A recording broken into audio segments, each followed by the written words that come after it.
damos la bienvenida a la edición central de MB Noticias. ¿Cómo estás, Martín? ¿Cómo andás, Natalia? ¿Cómo andan ustedes? Ojalá hayan pasado bien el feriado, el 1 de mayo, el Día de las y los Trabajadores. Y aquí estamos, reenganchándonos en día jueves. En día jueves y con datos de las próximas elecciones, tanto las Sí. internas como las nacionales. Según la última encuesta de la Usina de Percepción Ciudadana sobre preferencias electorales, el Frente Amplio lidera la intención de voto para las elecciones de octubre con 45% y aventaja por 6 puntos a la suma de todos los partidos de la coalición de gobierno. Y tenemos cifras para las internas, porque para esa instancia el precandidato presidencial Álvaro Delgado encabeza cómodamente en el Partido Nacional y Yamandu Orsi aventaja por 10 puntos porcentuales a Carolina Cose a nivel de la interna del Frente Amplio. Estos datos corresponden a un sondeo posterior al respaldo público hecho por el senador Mario Vergara a la precandidatura de Orsi. En instantes, todas estas cifras, que son muchas, llegan con análisis con Alejandra González, que es de la Usina de Percepción Ciudadana y viene, como se sabe, una vez por semana. Pero hay mucho más. Claro, por eso ya repasamos los titulares.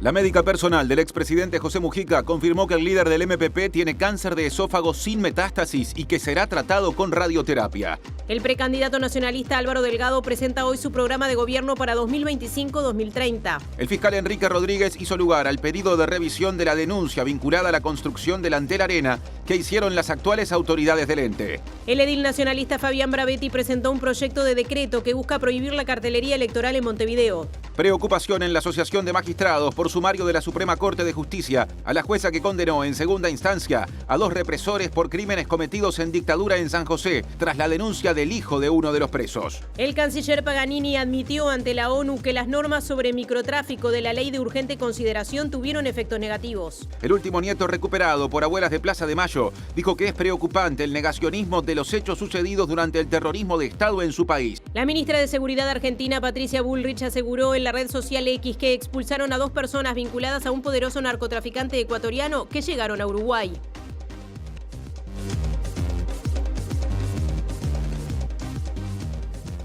Que se sepa, estamos en vivo a través de la web de TV Ciudad, tvciudad.uy, también a través de YouTube y a través de Uniradio, 107.7 de FM, Montevideo, cercanías, y por la web uniradio.edu.uy, es la radio de la Universidad de la República. Y ahora es tiempo de adelanto desde uno de los móviles. Sí, Martín, porque desde el Frente Amplio se denuncia que un buque estadounidense ingresó al país sin la autorización de parlamentarios. Hay novedades al respecto y está Diego Martini con ellas. Adelante. Martín, Natalia, buenas tardes para todos y todas. Así es, el Frente Amplio finalmente decidió convocar a la Comisión de Defensa a los ministros de Defensa y de Relaciones Exteriores, hablamos de Armando Castañdebat y de Paganini, para que den sus explicaciones y sus descargos de por qué se dio la habilitación a que este buque norteamericano ingrese a mar uruguayo sin tener la aprobación de justamente el Parlamento, de los parlamentarios, que es lo que necesita, así que ampliaremos en unos minutos. Álvaro Delgado presenta su programa de gobierno y allí está Martín Duarte. Adelante. ¿Cómo les va, compañeros? Estamos aquí en el lanzamiento del programa de Álvaro Delgado, en la zona de Tres Cruces, en la calle, muy próximo a la calle Boulevard Artigas, en un estacionamiento. Estamos en el primer piso de este parking de autos que fue vaciado en la jornada de hoy, para estar hablando y hacer una presentación, hasta una intervención de las líneas programáticas de Álvaro Delgado, ahora en el primer piso, haciendo referencia a lo que ha sucedido en este gobierno, y vamos a estar subiendo un segundo piso que pretende hacer esa comparación, una analogía con un segundo piso de transformaciones, así que un ratito los convocamos. El ministro de Defensa Nacional, Armando Castañdebat, y el senador frente amplista Alejandro Sánchez van a estar mano a mano en esa comparecencia ante las comisiones de defensa o la Comisión de Defensa Nacional de la Cámara Alta en el Parlamento que recién mencionó Diego Martini, y también están frente a frente en el siguiente compacto. La Constitución de la República, los ministros la tienen que cumplir. La tenemos que cumplir todos. Es el primer juramento que hacemos. Y la Constitución de la República establece con claridad que no puede ingresar ninguna plataforma militar a territorio nacional sin autorización parlamentaria. En lo personal me llama poderosamente la atención que que en aras de generar un hecho político se pasan determinados límites. Después, en lo institucional entiendo que es bueno reconocer los errores cuando uno lo comete.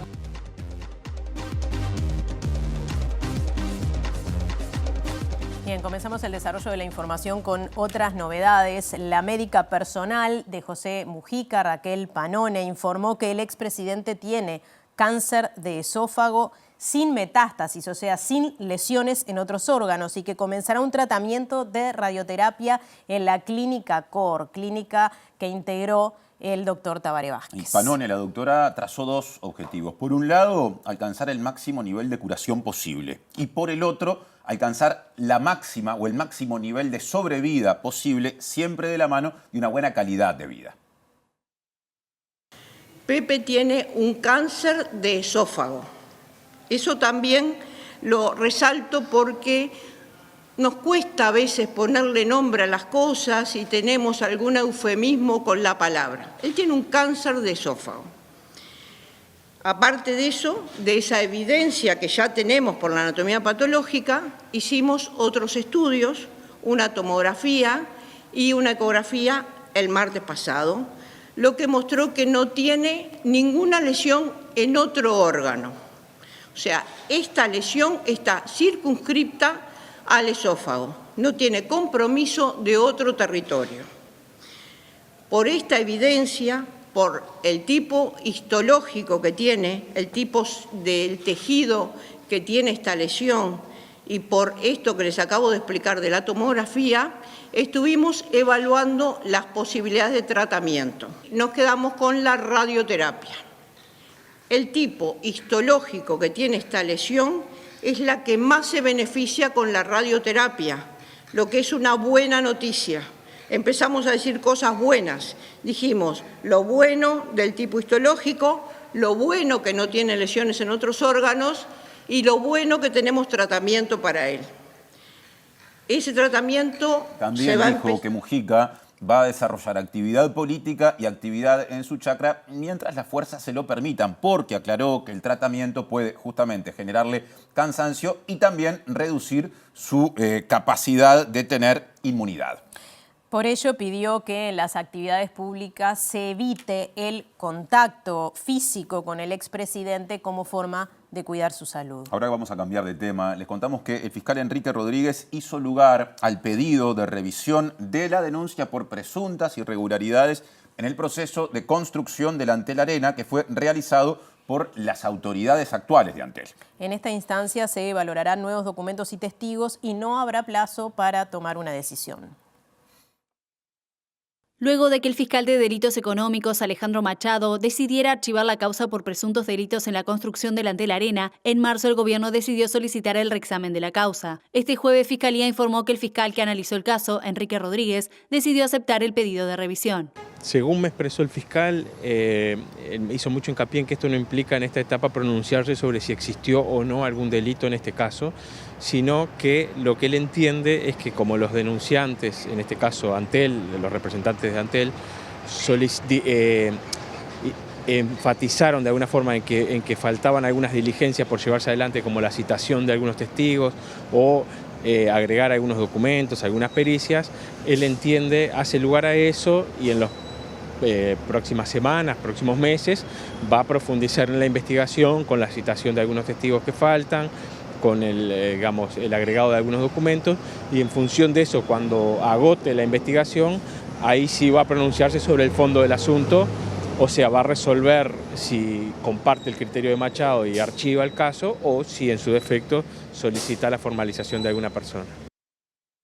Ahora cambiamos de tema. La Asociación de Magistrados expresó preocupación por el sumario que la Suprema Corte de Justicia le impuso a la jueza que condenó en segunda instancia a 2 represores por crímenes cometidos durante la dictadura en el departamento de San José. Esta medida se tomó luego de una denuncia administrativa presentada por un hijo de uno de los 2 militares condenados que previamente realizó una investigación privada sobre la magistrada y sus familiares. Una investigación que realizó un familiar de uno de estos condenados, delincuentes condenados por crímenes cometidos a la dictadura, en el cual no solo se investiga la vida privada de la jueza sino que también se investiga a todo el núcleo familiar. Se realizó una primera denuncia investigando a la jueza por todas las redes sociales y se realiza una ampliación de denuncia investigando a su núcleo familiar. Estamos hablando de su hijo, su mamá fallecida, su hermano, su sobrina. Y lo que se quiere es acusarla a la jueza de tener algún sesgo político. Lo que quiero manifestar, que tiene que quedar claro, es que nosotros estamos preocupados que la Suprema Corte de Justicia dé inicio a un sumario basado en una denuncia que fue realizada por una investigación que realizó familiares de un delincuente que ya fue condenado en primera y en segunda instancia. En el trasfondo de todo esto se encuentra el discurso de que en el Uruguay existen presos políticos, que las personas que fueron condenadas por delitos contra la dictadura son presos políticos. Y eso es absolutamente falso. En el Uruguay la población tiene que saber que no existen presos políticos. Las personas que fueron condenadas a la dictadura por crímenes cometidas contra la dictadura fueron juzgadas con todas las garantías del debido proceso. El sumario impuesto por la Suprema Corte de Justicia todavía no determinó sanciones para la magistrada, pero podría hacerlo. La jueza está valorando realizar una denuncia penal con el apoyo de la asociación. Bien, hoy es día de Usina de Percepción Ciudadana, ya lo anunciábamos en la portada con algunos datos de estos tan esperados en un año electoral. Alejandra González, bienvenida. Exacto, Natalia, es el tema del momento, podríamos decir. Sí, puntualmente la columna de hoy tiene que ver con este panorama electoral y vamos a dividirla en dos grandes partes. En primer lugar, le preguntamos al panel de la Usina de Percepción Ciudadana cuáles son sus preferencias electorales de cara a octubre y también, por supuesto, de cara a junio, que son las internas, ¿bien? Así que, si te parece, en primer lugar, vemos esta placa que nos muestra que el Frente Amplio, que es sigue manteniendo ese primer lugar en cuanto a intenciones de votos. Hay un 45% de las personas que manifiestan que van a votar al Frente Amplio en octubre. Este es un escenario de cara a octubre. Bien. Después, en segundo lugar, le sigue el Partido Nacional con un 29%, o sea, el segundo partido con mayor intención de votos después del Frente Amplio. Y después ahí vemos que ahí están los partidos que integran la coalición de gobierno, pero en octubre se vota partido, o sea, no estamos hablando de coalición, ¿bien? Entonces, el Partido Colorado tiene un 7% de intención de votos, Cabildo Abierto un 2%, el Partido Independiente un 1% y el PERI con un 1% también. Bien. Cabe destacar que si unimos las personas que están indecisas y aquellos que manifestaron que van a votar en blanco o anulado, eso nos suma un 13% del total de las personas que manifiestan cuál es su intención de voto de cara a octubre. O sea, este panorama puede cambiar algo de aquí a los momentos previos a las elecciones. Sí, esto puede cambiar y con esta foto a la fecha de hoy estamos viendo que el Frente Amplio podría tener una alta ventaja de ganar al balotaje. Recordemos que la de octubre, el partido ganador gana con el 50% más uno de los votos. En este escenario todavía estamos un poco lejos con estos porcentajes, por supuesto. Siempre hay que tener mucha cautela con eso porque es como el momento a momento.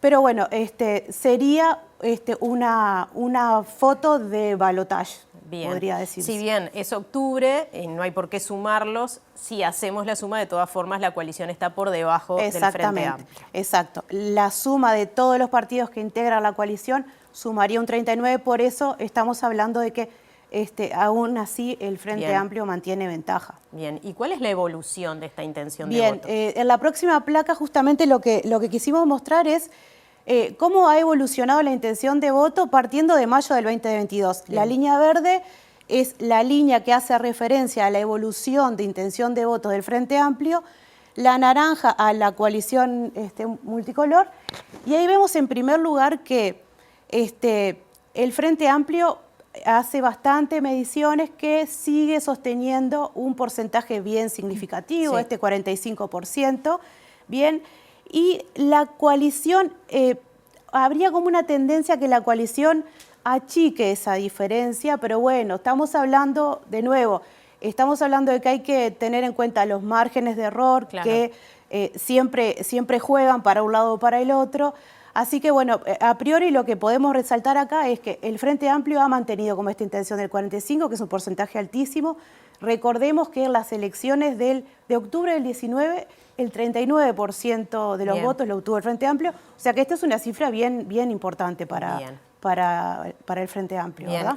Estos datos dan si bien se achica la diferencia, es una diferencia un poco mayor al que se está viendo en otros sondeos, ¿no? Sí. Hay una comparación. Sí, ahora vamos a eso, si te parece, Natalia, porque lo que quisimos traer acá en esta última placa es cómo están midiendo las distintas consultoras las intenciones de voto. Bien. En un primer lugar, como más destacable, es que la amplia mayoría dan un porcentaje superior para el Frente Amplio, entre un 42 y un 45%. Vemos que tanto la UCINA como Cifra mantienen un 45% de intención de votos para el Frente Amplio. La barra naranja es la sumatoria de todos los partidos de la coalición. Lo aclaro por si surge alguna duda. Y ahí vemos que, salvo Factum, que le da un porcentaje mayor a la coalición multicolor, con ese 47%, el resto de las consultoras, tanto Equipos como Cifra y Opción, también dan una intención de votos muy superior al Frente Amplio en relación a la suma de todos los partidos de la coalición. 2, 3, 4 y 6%. Exactamente. Esas serían las diferencias. Te esperamos en unos minutitos nada más para conocer un poco cuáles son las preferencias de los precandidatos en la interna del Partido Nacional y el Frente Amplio, que son, digamos, los partidos que reúnen o reunirían la mayor cantidad de votos, por lo menos de intenciones. Exacto. Bien. Nos vemos en un ratito. Presenta Antel, socio de tu negocio. Ahora asuntos políticos desde Móvil con Diego Martini.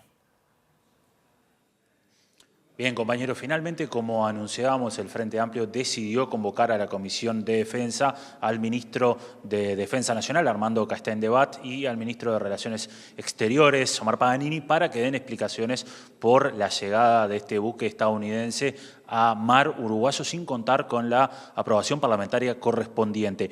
Previo a que se oficializara, digamos, este pedido, el ministro Castendebat dijo que él reconocía el error y quería ir a dar sus explicaciones a la comisión o al Parlamento, y esto decía al respecto. Se hizo un comunicado por parte de los dos ministerios reconociendo el error, en el entendido que nosotros entendemos que tendría que haber pasado por el Parlamento. Hoy lo que nos encontramos es estudiando antecedentes que son un poco llamativos, porque no siempre se ha procedido de la misma forma. Y bueno, esperaremos que venga Paganini, que está en Ginebra, y capaz que eventualmente pedimos ser recibido nosotros por las comisiones de defensa del Parlamento. ¿Qué tipo de antecedentes? Bueno, los están evaluando, a ver cómo se comportaban quienes en su momento estaban al frente del ministerio, en el caso de venidas de buques como o buques de guerra, o aviones militares, y bueno, eso es lo que estamos evaluando internamente en el Ministerio. ¿Periodos del Frente Amplio? Sí, periodos, los 15 años anteriores. Varios senadores del Frente Amplio piden la renuncia del ministro de Defensa, la suya. ¿Qué responde? Es lo que hablábamos recién con Daniel, o sea, separemos lo personal de lo institucional. En lo personal me llama poderosamente la atención que en aras de generar un hecho político se pasan determinados límites. Después, en lo institucional entiendo que es bueno reconocer los errores cuando uno lo comete. Bien, entonces el ministro reconocía el error, pero hacía referencia a que se iba a analizar, se iba a evaluar, a ver si en gobiernos del Frente Amplio se había dado el ingreso o de buques o de aviones de combate sin contar con la aprobación. Para hablar de esto estamos con el senador José Carlos Maía del Frente Amplio. Le agradecemos por estos minutos. Finalmente el ministro reconoce el error, va a ir a la comisión, pero da cuenta de que se va a volver hacia atrás para ver si el Frente Amplio actuó de la forma que se debería haber actuado en este caso. Bien, me parece buena cosa que el ministro esté dispuesto a ir a comisión, me parece que es un gesto que corresponde. Básicamente, el Frente Amplio está muy preocupado porque no es una cuestión de trámite, como se dijo en el comunicado público del Ministerio de Defensa, sino es una cuestión de aplicar la Constitución y hasta de soberanía, le diría, porque no se puede hacer como que esto es un trámite parlamentario más y es algo administrativo. No, es una decisión que la Constitución le da a los parlamentarios para que efectivamente tomen decisiones en esta materia. Y en esta oportunidad no se dio, así que bueno, ojalá el ministro pueda dar explicaciones solventes de algo muy difícil de explicar. Esto de ir hacia atrás y mirar qué hizo el Frente Amplio. Mire, no es nada nuevo. Todos se han pasado gobernando con el espejo retrovisor. Cada cosa que hacen mal, buscan hacia atrás, hacia el Frente Amplio. Y bueno, si hubiese alguna acción similar, un error del pasado no salva el error de hoy. Por lo tanto, no es nada nuevo en un gobierno que, bueno, parece que no se siente orgulloso de las cosas que hace. Y ese es el fondo del asunto. ¿Sorprende este tipo de vínculo que se está dando entre Uruguay y Estados Unidos? Bueno, en un gobierno de orientación como el que tenemos hoy, que ha tenido actividades y visiones geopolíticas compartidas con Estados Unidos, por ejemplo, el relacionamiento hacia Venezuela, por ejemplo, votaciones en organismos internacionales como Naciones Unidas, por ejemplo, posicionamientos dentro de la OEA, en fin, todas esas razones para mí son muy importantes para entender que de hecho hay una alineación política o geopolítica con Estados Unidos. Senador, le agradecemos por esto. Gracias a ustedes. Volvemos a estudios, compañeros, y como anunciábamos entonces, tanto el ministro Paganini de Relaciones Exteriores y también Armando Castandebat de Defensa Nacional van a ir a la Comisión de Defensa, que fue citada justamente por senadores de la oposición. Presentó Antel, socio de tu negocio.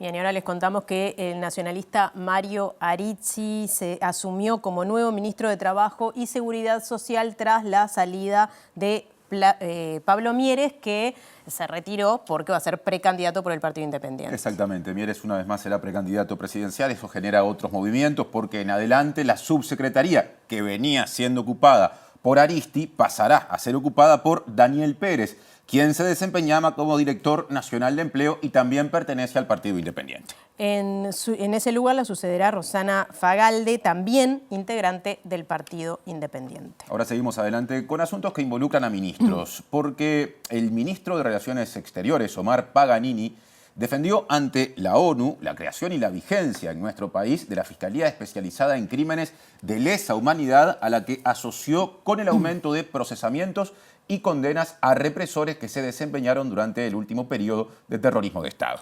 Durante el cuarto ciclo de revisión del examen periódico universal de derechos humanos, también dijo que las normas sobre microtráfico de la ley de urgente consideración tuvieron efectos negativos. A lo que nos referimos fue la aplicación de un artículo de ley del año 2020, cuya entrada en vigor generó un aumento desproporcionado del número de mujeres condenadas por el llamado microtráfico de estupefacientes. Atendiendo este efecto no deseado de la ley, ya se ha modificado el citado artículo, mitigando sus efectos que afectaban a una población especialmente vulnerable. Paganini encabezó la delegación uruguaya que participó de la actividad en Ginebra, Suiza, donde también dijo que Uruguay no ha podido resolver el hacinamiento del sistema penitenciario, al que asoció con problemas de ocio y convivencia. En este contexto, destacó los avances normativos y del sistema judicial para perseguir los crímenes del terrorismo de Estado. En los últimos años se han aumentado sensiblemente las investigaciones, juzgamientos y procesamientos por crímenes de lesa humanidad. Debo indicar que en esta materia, en Uruguay es clara la estricta separación de poderes de la República y las sostenidas pero independientes de cada poder del Estado que han sido llevadas adelante. A impulso de la Fiscalía Especializada, el Poder Judicial ha dictado sentencias de condena por desaparición forzada, tipificación que hasta hace poco tiempo no era admitida. Bien, cambiamos de asunto. El presidente del PIT-CNT, Marcelo Abdala, aseguró que en caso de que triunfe el sí en el factible plebiscito sobre asuntos previsionales, nadie tendrá una jubilación menor a la que tendría con el actual sistema. Además, el dirigente sindical criticó a las actuales normas jubilatorias resultantes de la reforma previsional realizada durante este periodo y por ende responsabilizó de ello al actual gobierno. Falta información de que ellos hicieron obligatoria la afiliación a la FAP, de que ellos resolvieron, digamos que puedan aumentar las comisiones que cobran las AFAP, de que ellos que antes bonificaban con un 50% más la jubilación en el BPS si tú te adherías voluntariamente a una AFAP, lo eliminaron, de que ellos generaron la condición de que una AFAP te pueda cobrar comisión así vos estés desocupado, y de que ellos establecieron una rebaja importante en el monto jubilatorio. Es decir, lo primero que tendrían que informar es ellos de todas las consecuencias negativas que con este régimen le generaron a la gente. También nosotros, porque en último término están todas las garantías de que la gente acceda a un conocimiento completo del dinero que han tenido que ubicar en la AFAP, y hay una trazabilidad completa de ese dinero, y está establecido que nadie puede cobrar menos de lo que hubiera cobrado en caso de que el sistema cambie, ¿no? Así que hay garantías suficientes para la gente. Otro asunto que involucra a Abdala, porque el Comité Central Israelita del Uruguay y la asociación u organización israelita radicada en nuestro país, Beneverit, lamentaron y repudiaron los dichos de Abdala precisamente durante el acto del 1 de mayo con relación al accionar de Israel en Gaza. El Comité Central calificó de falsas las afirmaciones a los dichos de Abdala, quien en el discurso del acto por el Día de las y los Trabajadores aseguró que Israel está cometiendo un genocidio contra la población palestina. Para el Comité Central Israelita, los dichos de Abdala generan un clima contrario a la población judía e incentivan la judeofobia. Mientras tanto, la Beneverit reivindicó el derecho de Israel a defenderse de los ataques de Hamás y enumeró que en dichas acciones se asesinó a 1.500 personas y se usaron más de 13.000 misiles. Y Abdala respondió rechazando los cuestionamientos del Comité Central Israelita y también de la Beneverit. Aseguró que el movimiento sindical repudia toda forma de terrorismo, concepto que ya había expresado en su discurso, y aseguró que esto también se dijo en una declaración en octubre del año pasado. Yo entiendo que la Embajada de Israel defienda las acciones del Estado de Israel, además actualmente conducido por una fracción, digamos, que se beneficia de la guerra, para llamarlo de alguna manera. Pero eso no es cierto, porque nosotros ayer deslindamos de cualquier forma de terrorismo. Nosotros ayer dijimos que el terrorismo no tiene nada que ver con las aspiraciones, la metodología de la clase trabajadora. Y lo que planteamos ayer surge de un comunicado hecho el día 10 de octubre, donde expresamente se deslinda y se rechaza las acciones de Hamás, que no es el pueblo palestino. Hamás no es el pueblo palestino que hoy está siendo masacrado. Del mismo modo que el Estado de Israel, conducido por la extrema derecha, no es el pueblo judío. Y realmente el comunicado que nosotros desarrollamos, y ayer lo que dijimos, deslinda del terrorismo, critica a Hamás. Por tanto, es una crítica que no se corresponde con la realidad. Hay que ver el comunicado del 10 de octubre. Bien, cambiamos de tema. El edil nacionalista Fabián Bravetti presentó un proyecto de decreto que busca prohibir la cartelería electoral en Montevideo. Sí, porque dijo que es un sistema de propaganda electoral que caducó y que justamente cuando los partidos políticos con tanta frecuencia hacen referencia a la limpieza de la ciudad, en esta ocasión deberían predicar con el ejemplo. Son una cartelería plástica que realmente es muy contaminante y que ya perdió toda lógica en cuanto a la propaganda y la comunicación de las campañas con todos los avances que tenemos tecnológicos, de redes sociales, medios de comunicación, y que parece ser parte de una campaña que ha quedado como parte de la vieja política, e intentamos anticiparnos a eso en el mes de febrero para presentar un proyecto para prohibir esta forma de campaña política que está habilitada por el digesto departamental y que obviamente todos los partidos hacen uso de eso, pero que nosotros entendíamos que teníamos que dar un pasito más y prohibirlo, porque justamente por más que esté habilitado es algo que si los partidos políticos después realmente hablan de un compromiso por una ciudad limpia, por las cuestiones medioambientales, deberían de predicar por el ejemplo y dejar esto de lado. Otros temas vinculados a la campaña, porque la organización de la sociedad civil CAINFO entiende que la creación y la divulgación de noticias o de informaciones falsas debe sancionarse en la vía o por la vía de la justicia civil y no en la justicia penal. Planteo que va en contra o que presenta una diferencia notoria con un proyecto de ley elaborado por el diputado nacionalista Rodrigo Goñi. Daniel Lema, integrante de la organización dedicada a promover el acceso a la información pública y la libertad de expresión, dijo que le preocupa que la desinformación tenga efectos en los procesos electorales. Nosotros planteamos una diferencia importante con el documento en cuanto a que no estamos de acuerdo con penalizar con prisión cuando alguien comete acciones de este tipo como desinformar de esta manera tan deliberada. Entendemos que un camino del medio es, y atendiendo además lo que recomendaciones a nivel internacional, es el camino de la vía civil, de la justicia civil, y después un camino que es más largo y requiere más esfuerzo, que es trabajar con la ciudadanía, con la población en cuanto a educar, entre comillas, a no replicar información falsa, ¿no? Hoy en día le pasa mucho a la gente, sobre todo las vía WhatsApp, ¿no? de distribuir información sin chequear previamente. A alguien le llega por un conocido y a través de ese conocido después divulga algo que es falso. Bueno, eso implica un trabajo mucho más grande, implica además no solo el Estado, sino también la organización civil y las plataformas estemos ayudando para tener una mejor información de las cosas que se distribuyen en materia electoral. Segunda parte de esta columna de la Usina de Percepción Ciudadana. Hablábamos, Alejandra, recién de octubre, pero para llegar a octubre primero tenemos que pasar las elecciones internas, que son muy importantes para los partidos. No solamente se definen los candidatos, sino mucho más.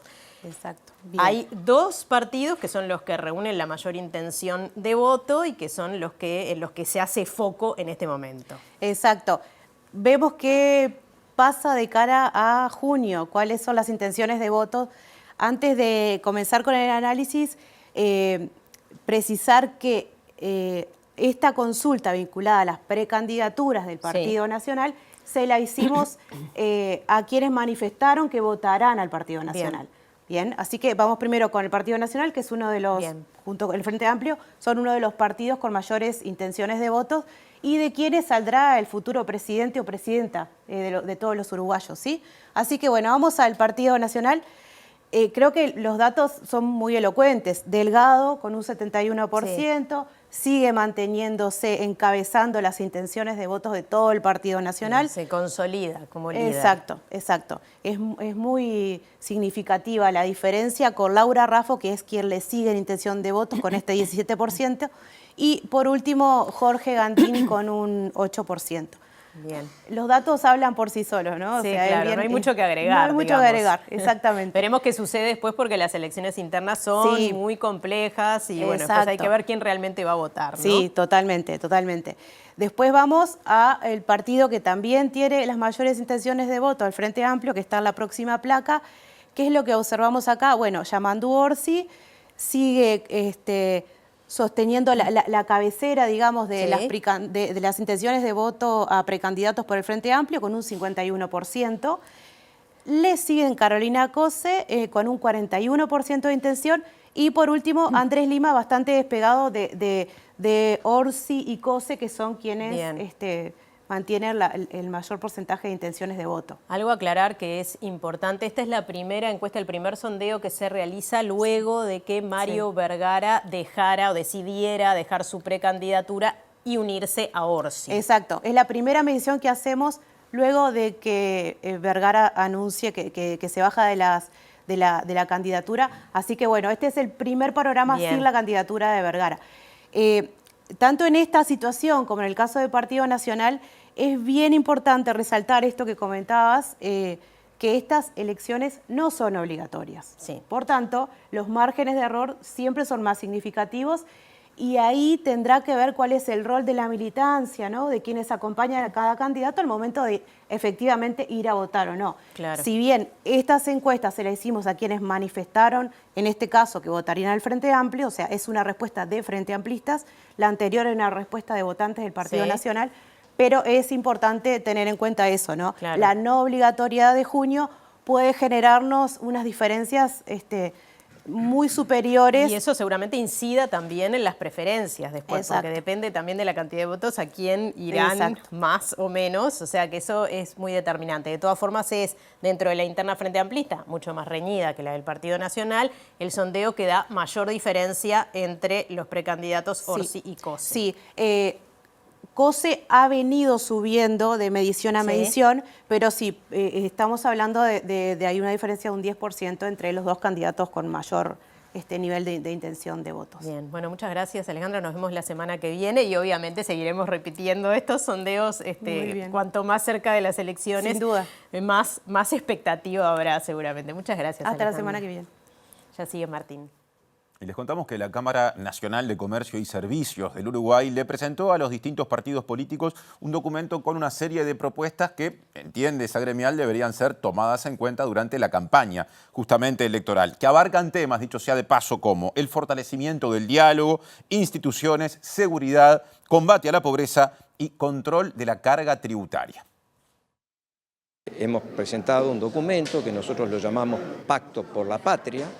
¿Qué quiere decir esto? Es que nosotros, en vez de llegarle, queremos que los precandidatos lo vean, si lo entienden, lo consideran y están de acuerdo, firmarlo. Nada más es como decir, nosotros, Cámara de Comercio, entendemos que es esto y se lo hacemos llegar a los partidos políticos. No fuimos a los candidatos porque entendemos que los candidatos es un tema electoral. Nosotros queremos ir a un tema más profundo, es un tema político. Es como pensamos nosotros y llevárselos a los partidos políticos que son, en definitiva, los generadores de los pensamientos políticos de cada sector o de cada partido. Entonces le dijimos, esto es lo que nosotros pensamos. Nos gustaría, si estamos todos de acuerdo, acordar esto. No decir el cómo, porque nosotros no planteamos el cómo. Planteamos decir, esto es lo que nosotros pensamos, tú estás de acuerdo, nosotros estamos de acuerdo. Firmamos un pacto. Ya, un pacto que quiere decir, los dos queremos caminar para este lado. No tiene más que eso. Simplemente los dos reconocemos que nos gusta y que queremos ir para este lado. Entonces lo hicimos llegar a los partidos políticos y que los partidos políticos lo evalúen y si entienden pertinente, si lo hagan llegar a los precandidatos y si los precandidatos lo ven, lo consideran oportuno, lo firmen o no. Bien, vamos al segmento previo a las noticias internacionales. Les contamos que el gobernador de la provincia de Buenos Aires, Alex Kicillof, le dijo a MBD Noticias que los países sudamericanos deben integrarse para protegerse del avance de las potencias y de las empresas transnacionales interesadas en los recursos naturales. Según Kicillof, esos recursos naturales deben ser puestos al servicio del interés de las poblaciones de los respectivos países. En Argentina tenemos una reserva de gas y petróleo importantísima que se puso en funcionamiento cuando se recuperó YPF ahí en el gobierno de Cristina en 2012. Yo en aquel momento era viceministro de Economía también y fui interventor de YPF. Hasta ahí esto no existía y a partir de ahí quien habla de Argentina habla de vaca muerta, del petróleo, del gas, de su potencial en hidrocarburos. Bueno, si esos recursos son apropiados o son sometidos a un régimen extractivista, empieza a pasar lo que estamos viendo en el país, que el combustible, la nafta, para los vehículos, para también la energía, para la propulsión de nuestra industria, para el desarrollo nacional, todo eso, dicen, tiene que tener precio internacional. O sea, que ¿para qué tenemos los recursos si los pagamos como si vinieran de afuera? Y en ese sentido yo creo que no hay forma de dar respuesta a estos intereses tan poderosos que no sea en el marco de un proceso donde las diferentes naciones, los diferentes países articulan entre sí, plantean sus necesidades comunes y también le ponen límite y cota a ese afán de llevarse a veces lo que pertenece a nuestras sociedades. Presenta Mercado Agrícola de Montevideo, en el corazón de un barrio donde late la ciudad. Mercado de Historias. Mercado de Historia.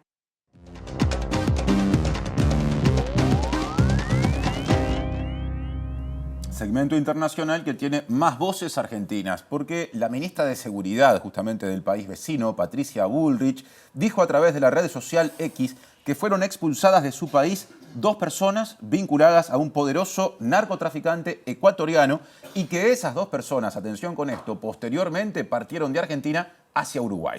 Se relacionan con el líder de la banda Los Choneros y no poseen orden de captura internacional.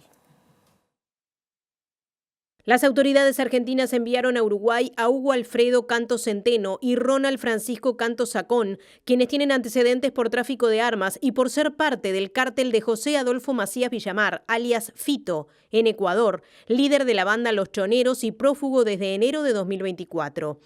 La ministra de Seguridad argentina, Patricia Bullrich, publicó en la red social X que ambos son abogados del narcoterrorista ecuatoriano Fito Macías, del que se desconoce el paradero. Dijo que fueron a Córdoba a mirar los intereses económicos de la familia que fue expulsada en enero y que el Ministerio de Seguridad de Córdoba avisó y la prefectura acompañó y verificó que subieran al barco rumbo a Uruguay. Se les dictó la prohibición de entrada al país. Adolfo Fito Macías se fugó de una cárcel en la ciudad de Guayaquil y desató una ola de violencia en el lugar. Poco después, en enero pasado, la familia y los colaboradores del narco ecuatoriano fueron deportados de Argentina luego de que los descubrieran en una casa de un country de la provincia de Córdoba. Las 2 personas expulsadas en las últimas horas por la policía argentina, los Cantos, como les dicen, habían llegado a Argentina el 23 de abril y las autoridades de ese país temían que tuvieran previsto instalarse debido a que habían cancelado el vuelo de regreso a Ecuador. Fuentes del Ministerio del Interior de Uruguay explicaron a Montevideo Portal que las 2 personas expulsadas de Argentina no tienen orden de captura de Interpol. Bien, y fuentes del Ministerio del Interior confirmaron a MBD Noticias que ambas personas no tienen orden de captura internacional, tampoco orden de captura en nuestro país, por lo tanto pueden circular libremente. Y otra aclaración con respecto al mismo tema. Técnicamente lo dispuesto por Argentina no es una deportación porque en caso de haber sido deportadas, esas personas deberían haber vuelto a Ecuador, a su país de origen, y no fue lo que ocurrió en este caso. Bien, y ahora cambiamos de tema y vamos a una de las noticias que entristeció a muchísima gente en el mundo en las últimas horas porque a los 77 años falleció el escritor estadounidense Paul Auster, autor de obras como la trilogía de Nueva York, El país de las últimas cosas y La música del azar. Su obra fue traducida a más de 40 idiomas, ¿no? Hablamos de una extensa obra con una gran repercusión en culturas muy diferentes, que abarca diferentes géneros. Está la poesía, están los relatos, están los ensayos y también los guiones de teatro y de cine. Ayer falleció en su casa en Brooklyn, Nueva York, a causa de un cáncer de pulmón.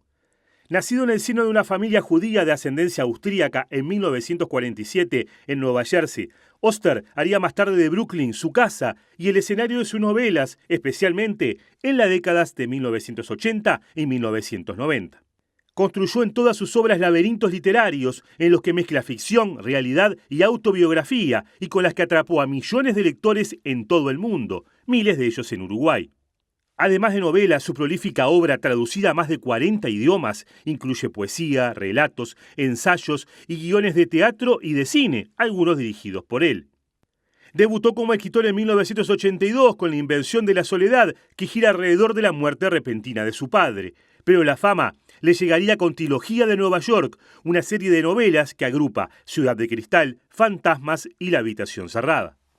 Su vida se vio afectada recientemente por la tragedia, cuando su hijo Daniel Auster, que tenía 44 años, murió por una sobredosis. El hijo del escritor había sido imputado por la muerte de su hija Ruby, nieta de Paul Auster, de 10 meses. Según declaró, había consumido heroína cuando se quedó dormido y al despertar la pequeña estaba muerta por intoxicación. En 2006, el escritor recibió el premio Príncipe de Asturias de las Letras en España. Visitó Argentina en 2002, 2014 y 2018, donde recibió varios reconocimientos y el cariño de miles de lectores. Soy amable, no busco peleas, trato de ser un buen amigo, un buen marido, trato de pensar en los demás antes que en mí. Soy perseverante, hago bien mi trabajo y trato de tener una postura ética en la vida y de mantenerla. Claro que me equivoco todo el tiempo, pero hago lo mejor que puedo. Así se definió en una ocasión. Escritores, periodistas y otras personalidades e instituciones del mundo de la cultura lamentaron la pérdida del novelista de 77 años. Presentó Mercado Agrícola de Montevideo, en el corazón de un barrio donde late la ciudad. Mercado de Historias. Mercado de Historia. Ahora salimos del estudio, salimos de Montevideo, pero no salimos de la campaña política. Aparece por primera vez en la edición de hoy Julieta Núñez Tomás, Tercer Móvil. ¿Cómo te va, Juli? Salen solamente 50 pesos. Muy bien, Martín. Acaba de llegar Carolina Cose aquí a Lomas de Solimán en la inauguración de la Casa de Pueblo de la Costa y ya está hablando con los medios de prensa. Con la atención en salud, con la fragilidad del empleo, el gran problema de la seguridad, sobre la situación económica, sobre no llegar a fin de mes, en fin, preocupaciones comunes y de alguna manera también un factor común que es el desvelo de todas las uruguayas y los uruguayos de encontrar una solución, de encontrar un rumbo y de resolver nuestros propios problemas. El de cambio, un momentito de tema. ¿Ya ha tomado decisión sobre el plebiscito, José? Como yo les he dicho, creo que la verdad le agradezco la pregunta porque he respondido siempre lo mismo últimamente. Y ahora creo que lo siento como uruguaya y como frente amplista el momento adecuado para decirlo. No hay que apurarse. Vamos a bajar un par de cambios. No hay que apurarse. Dejemos que la Corte haga el conteo con tranquilidad. Después de eso, en el Frente Amplio, dicho hasta por el propio presidente del Frente Amplio, se va a abrir una nueva instancia de discusión del tema. Entonces, a no apurarnos. Yo no me voy a apurar, ni me voy a distraer de los grandes temas del Uruguay, que como les decía hace un minuto, los estamos recogiendo en esta guía por todo el Uruguay. ¿Cómo tomó la apertura del caso Antel-Arena? Bueno, la verdad que desde el punto de vista de la justicia, ¿verdad? No me sorprende porque en realidad es un proceso previsto, digamos, un proceso normal. Pero no deja de sorprenderme que el gobierno esté participando de esta manera en la campaña. Esto, como todos sabemos, es un pedido del Poder Ejecutivo de recurrir a la reconsideración y de reabrir el caso. La verdad que eso sí me preocupa. El gobierno, tanto el Poder Ejecutivo como el directorio de Antel, creo que tienen cosas importantes para las cuales dedicarse, mucho más importantes que participar en una campaña en la que no deben participar. En particular, a mí no me van a distraer, no nos van a distraer. Yo voy a seguir convencida y convenciendo para que el próximo gobierno sea el Frente Amplio y para que Uruguay recupere el rumbo que nunca debió dejar. En particular, las empresas públicas también deberán recuperar un rumbo y no estar sometidas al debilitamiento al que están sometidas en este gobierno. Si hablamos de las gerencias por parte del gobierno, del poder, justamente en abrir esta causa. Por supuesto, pero no es una pregunta a mí. Ustedes mismos lo registraron en la televisión, ¿verdad? Digamos, el propio presidente, el propio Poder Ejecutivo ha admitido que le solicitó a la presidencia de Antel que actuara en la reconsideración. Entonces, esto no debería pasar. El gobierno, ni el Poder Ejecutivo, ni el directorio de Antel, esto empezó en una campaña electoral. Cuando yo era candidata a la Intendencia de Montevideo, ahí se inició la auditoría de Antel, que devino después en una denuncia penal. Y ahora, de vuelta en campaña... ¿Es una cosa contra COSE puntualmente, entonces no contra la Antel-Arena? Es una cosa contra mí, sin duda, pero es una injerencia política notoria. Cuando era candidata a la Intendencia y ahora que soy precandidata del Frente Amplio, es que el gobierno se meta en la campaña electoral, que está prohibido por la Constitución. ¿El propio presidente está involucrado en esto? Pero ustedes lo registraron, ¿por qué me preguntan a mí algo que ustedes tomaron declaraciones? Le consulto por las nuevas encuestas, ¿la están tomando en cuenta para la campaña interna? ¿Qué cosa, perdón? ¿Cómo están trabajando con las nuevas encuestas? ¿Ha habido una tendencia cambiante? No. Nosotros seguimos siempre, cuando digo que nada me distrae, nada nos distrae. Seguimos para adelante con nuestro programa, las encuestas son datos que hay que tener en cuenta, pero nunca son un determinante en nuestra campaña. El determinante es el programa, las preocupaciones de la gente y las soluciones al Uruguay de actual y del futuro. Según la última encuesta que divulgamos en Telemundo, estaba muy cerca justamente de lo que es su par Orsi. ¿Cómo lee justamente esos datos? Entiendo que toman la foto, pero ¿cómo se lee internamente dentro de su campaña y su gente que trabaja para ustedes? La verdad que yo creo que ya hemos demostrado que mucha bolilla a los datos estos no le damos. Los tenemos en cuenta, sí, pero digamos, el eje de nuestra campaña es el programa, las propuestas, estar con la gente, escuchar, proponer, entender la gama de la maravillosa diversidad territorial que tiene el Uruguay, pero también en los problemas en común que tenemos. Ese es el eje de nuestra campaña. José, ¿cómo ve la serie de homicidios? Bueno, escuchábamos entonces a Carolina Cose, precandidata por el Frente Amplio, y ahora nos vamos a una pausa. Claro, pero va a quedarse porque en un ratito habrá más información.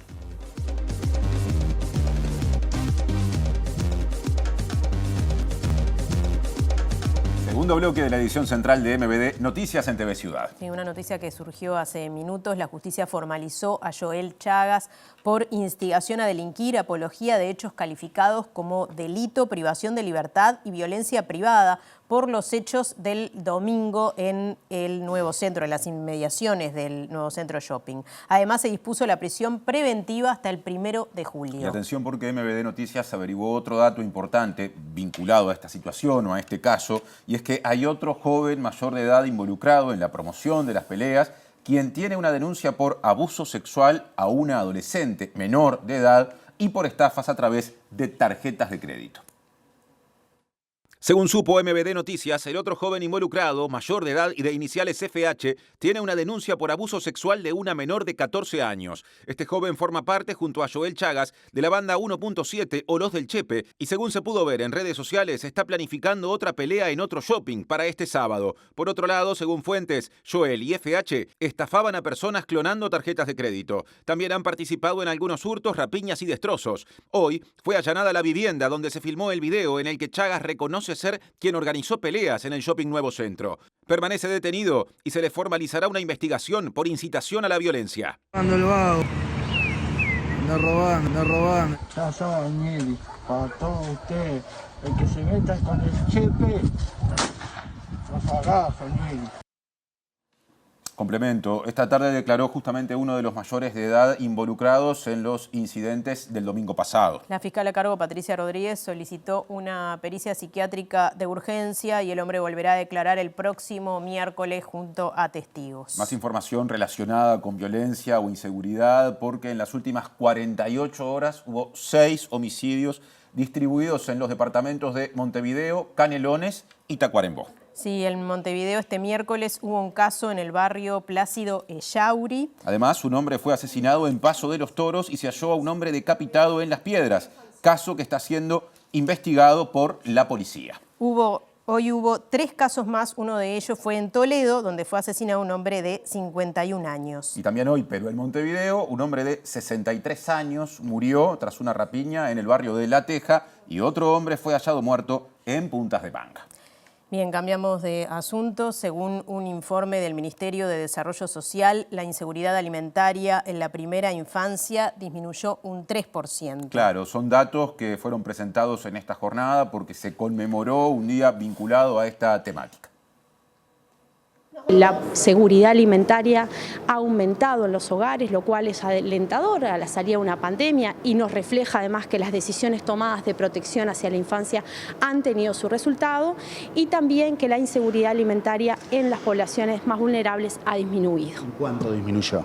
Disminuyó en porcentajes superiores al 2,5-3%.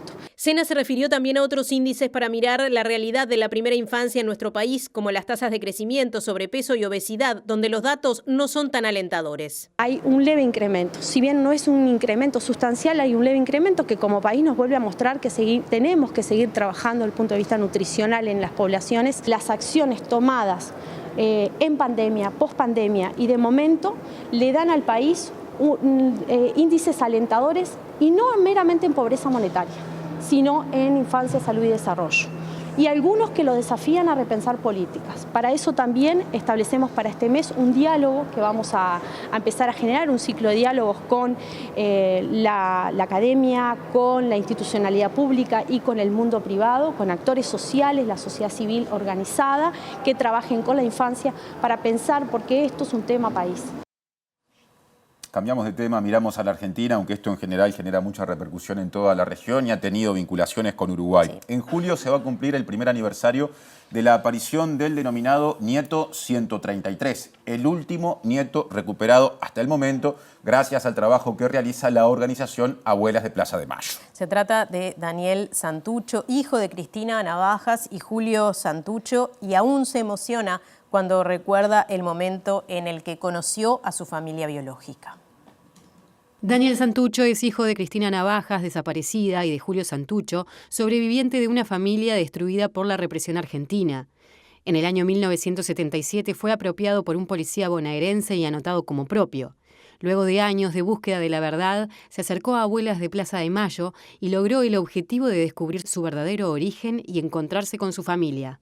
Fue como caer en una realidad de tantos años de vivir en la mentira. Si bien era consciente de eso, me aferraba más a la felicidad, ¿no?, de encontrar a mi papá y a mi hermano, y estaba viviendo, los primeros meses fueron muy, muy lindos, muy intensos, con muchas actividades, con muchos momentos lindos, bueno, entre esos las primeras fiestas juntos, ¿no?, que no es poco.